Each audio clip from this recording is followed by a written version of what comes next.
All right, welcome back everybody to Altcoin Daily, where you subscribe for a video on crypto every day. My name's Austin, and in today's video, we are talking about Bitcoin, we're talking about Ripple, we are talking about Nash Exchange, and of course, we are talking about Litecoin. So if you appreciate this type of content, then hit the like button, and let's jump in. Research shows that Bitcoin and Litecoin halvings, like the halving we have coming up in less than 7 days, new research shows that halvings do not impact price, which is interesting because if we just look historically on Bitcoin's halving history and Litecoin's halving history, these links are down below in the description. These are charts that we've showed you on this channel before. To me, it does look like there is some correlation between a halving and price. To me. Yet, new findings, new reports says that there isn't, so I want to bring this information to you and let you decide for yourself. This article begins by saying that people, humanity in general, are searching for cause and effect relationships. Humanity craves these relationships. For example, when Bitcoin goes down, people want to know the cause. What affected the Bitcoin price? For example, even Forbes wrote that the cause for Bitcoin's price volatility in the downward direction, that the cause for Bitcoin's price to plummet was the Libra hearings. Now, did Bitcoin's price go down because of the Libra hearings, or were we just so parabolically overbought that it was time for a correction? I'm not sure, but the point is that humans in general are searching for that cause and effect relationship. And, you guys get it. One widespread belief of cause and effect among cryptocurrency enthusiasts is that the halving of block rewards causes prices to increase. And the logic is sound. If miners earn fewer coins, then sell-side pressure should decrease. Reductions in supply, consequently, should cause an associated increase of prices. And you guys get it. We've talked about this chart before, how almost perfectly the Bitcoin stock-to-flow ratio matches up with the halvings that Bitcoin has had in the past two halving cycles. Now, that's Bitcoin, and even with Litecoin in its one other halving, from historically, the price has increased. Now, I know your time is precious. I'm not going to waste your time. I want to give you the highlights so you can make your own decision. Now, if you're asking yourself who has conducted this research was conducted by Nico Corderio and Ava Mascucci from the company Strix Leviathan, the company is a Seattle-based startup that specializes in engineering and operating algorithms for the cryptocurrency market. And this company is challenging the belief that we're going to see a pump for the Litecoin halving in 7 days. The things that you need to know as a Litecoin hodler. The research analyzed 32 halvings across 24 cryptocurrencies and compared these to an overall market benchmark. Performance of each coin was evaluated 6 months before and 6 months after each halving and compared against cryptocurrencies not going through a halving event in the same time frame.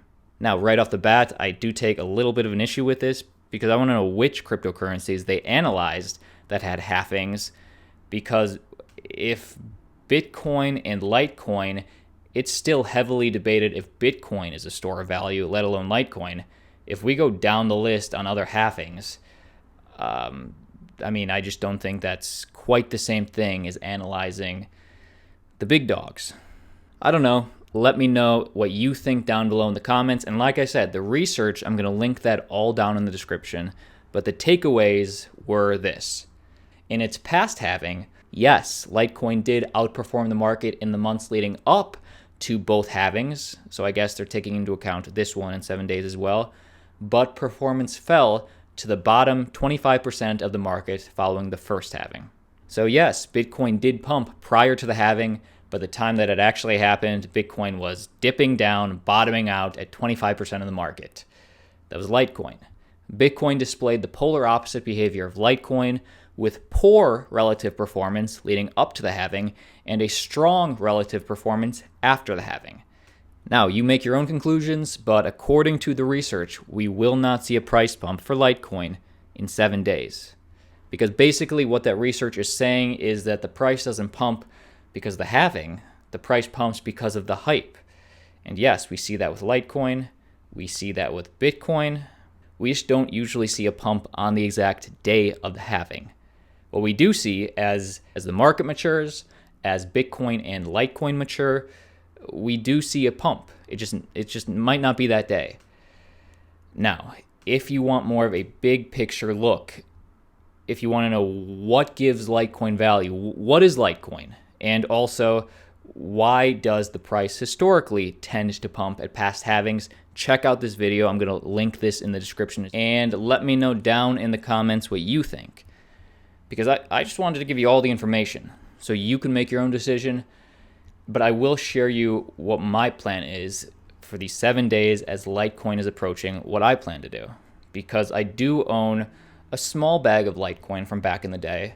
And if the price got to a certain point, I did plan to cash some of my Litecoin bag out to accumulate more Bitcoin. So I just want to share with you. Now, for me, I don't care what the USD price of Litecoin gets to. Litecoin could get to $300 or $600, and that would not affect my decision on whether to buy or sell Litecoin. For me, what I'm looking for is what the price of Litecoin is against BTC price. For example, right in around April 8th, Litecoin was pumping hard and Bitcoin was relatively stable.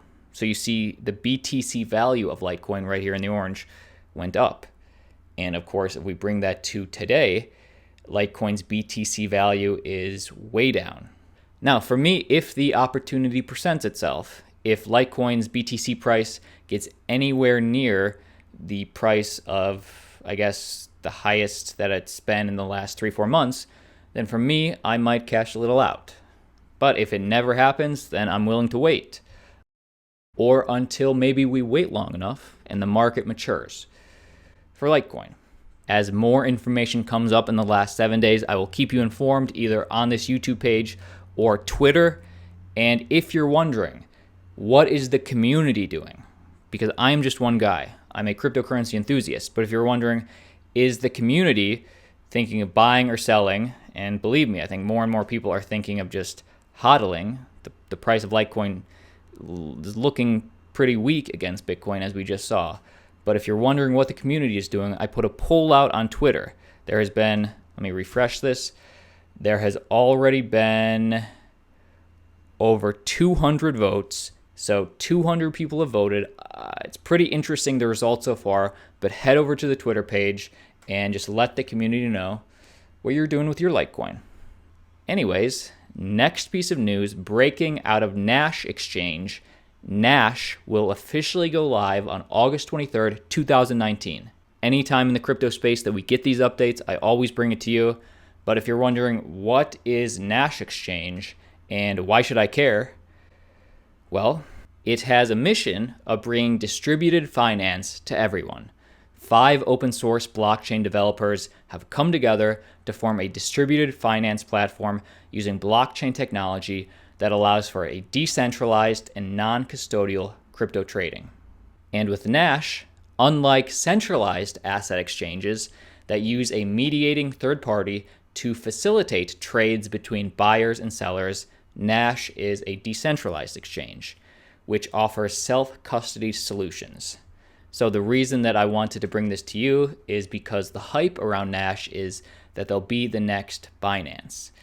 And the reason you might find that important is because obviously we know Binance coin went from, less than $2. I mean, technically cents all the way up to as high as over $30. Binance, one of the strongest performing coins for 2019. Many people are suspecting, and this is all speculation right now, is that Nash Exchange, their token Next, will be the next Binance coin. There's a referral campaign where I guess you can earn by referring some Next tokens. I don't have a referral link, but if the community out there, if you have a referral link, feel free to leave it down below. Why not help the community out? But I just want to say the difference is just in terms of the token for Nash and Binance. One of the reasons that Binance pumped so greatly, besides the use cases that CZ implemented for Binance, has a small total supply, so presumably will go up in price faster since it's not as diluted. Nash, next token, has way less of a total supply, way less of a circulating supply. So who knows? I just wanted to put this on your radar. The thing that I'm waiting for personally is I need to see some users and adoption on this exchange for me personally to get excited about Nash Exchange. But next piece of news, it's really interesting actually. Ripple responds to alarm over potential XRP ledger loophole. So if you hold XRP, you might be able to do a lot more than you think you could with the coin. Ripple's chief technology officer, David Schwartz, is responding to concerns about a new open source tool designed to let people upload files of any size on the XRP ledger. The tool was released by an anonymous developer, and it utilizes the fact that when sending XRP, which is just meant to be a coin for peer-to-peer transaction, it's no smart contracts, no platforms, it's just supposed to be a coin for transactions. But the fact is that when sending XRP, a user can write a memo that is included with the transaction. Well, by leveraging the memo feature, the tool allows users to essentially upload files of all kinds onto the ledger. So they're finding out that, it depends on the size, but you can upload pictures, you can upload movies, you can upload whatever you want to go along with that transaction, which kind of throws a wrench in the XRP works because people, especially node holders, are worried about people uploading illegal things. I don't know. You guys can think of which illegal things onto XRP transactions and sending that around the world. The founder of Ripple-backed XRPL Labs, W. Wind, was the first to raise questions about whether the tool will be used to give people a way to upload illegal content on the ledger. He addressed the anonymous developer on GitHub. In a quote, he says, "I'm worried. I operate a full history node on the XRP ledger. I am very, very much afraid what will happen when your service will get some actual use. It'll be a matter of time before illegal content will be uploaded." Now, the XRP, the Ripple developer team, they are already on it, trying to solve the problem. According to developers, a Discord has already been set to see what kind of damage, if any, the tool can do. Schwartz says that he doubts there's any danger in the short term. So I don't want to spread FUD. If you hold XRP, then, I don't know, let me know if it works. Let me know if you can send a file, or probably just don't worry about it. But in a final direct quote from Schwartz, he says, and this is a little technical, so stay with me, but to solve the problem, he says, "I guess it comes down to exactly what sort of problem we think we have. If we think that average size transactions are sufficiently handled with the existing fee escalation, and the only real issue is that large and small transactions cost the same, then we'll never have to burden the most common transaction that people make today, such as transfers of XRP, with no or minimal memo."